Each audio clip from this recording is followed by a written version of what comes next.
ফিরে আসে কেউ শব্দ হয়ে, কেউ ফিরে আসে নীরব কফিনে, কিন্তু কিছু নাম ফিরে আসে জাতির বুকে চিরকালের ক্ষত হয়ে। ইনকিলাব মঞ্চের মুখপাত্র শরীফ ওসমান হাদী আজ তেমনই একটি নাম। সিঙ্গাপুর থেকে তার মরদেহ দেশে ফিরে আনার সব প্রস্তুতি সম্পূর্ণ হয়েছে। ইনকিলাব মঞ্চ জানিয়েছেন, শুক্রবার স্থানীয় সময় বিকেল ৩টা ৫০ বাংলাদেশের বিমানের একটি বাণিজ্যিক ফ্লাইটে তার মরদেহ ঢাকার উদ্দেশ্যে রওনা দেবে। ফ্লাইটটি সন্ধ্যা ৬টা ৫০ হজরত শাহজালাল আন্তর্জাতিক বিমানবন্দরে অবতরণের কথা রয়েছে। বৃহস্পতিবার দিবাগত মধ্যরাতে সংগঠনটির ফেসবুক পেজে প্রকাশিত এক বিবৃতিতে জানানো হয়, জাতীয় পতাকায় মোড়ানো হয়েছে শরীফ ওসমান হাদীর কফিন। ইনকিলাব মঞ্চ আরও জানায়, শনিবার বাদ জোহর রাজধানীর মানিক মিয়া অ্যাভিনিউতে তার জানাজা অনুষ্ঠিত হবে। সেখানে সর্বস্তরের মানুষের অংশগ্রহণের প্রস্তুতি নেওয়া হচ্ছে। উল্লেখ্য, গত শুক্রবার রাজধানীর পল্টনের বক্স কালভার্ট রোডে রিকশায় যাওয়ার সময় মোটরসাইকেলে আরোহী দুর্বৃত্তদের গুলিতে গুরুতর আহত হন শরীফ ওসমান হাদী।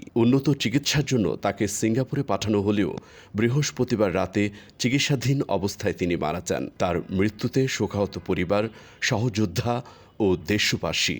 বিভিন্ন রাজনৈতিক ও সামাজিক সংগঠন এই হত্যাকাণ্ডের নিন্দা জানিয়ে দ্রুত বিচার ও দোষীদের দৃষ্টান্তমূলক শাস্তি দাবি জানিয়েছেন। দৈনিক আনন্দবাজার ডেস্ক রিপোর্ট।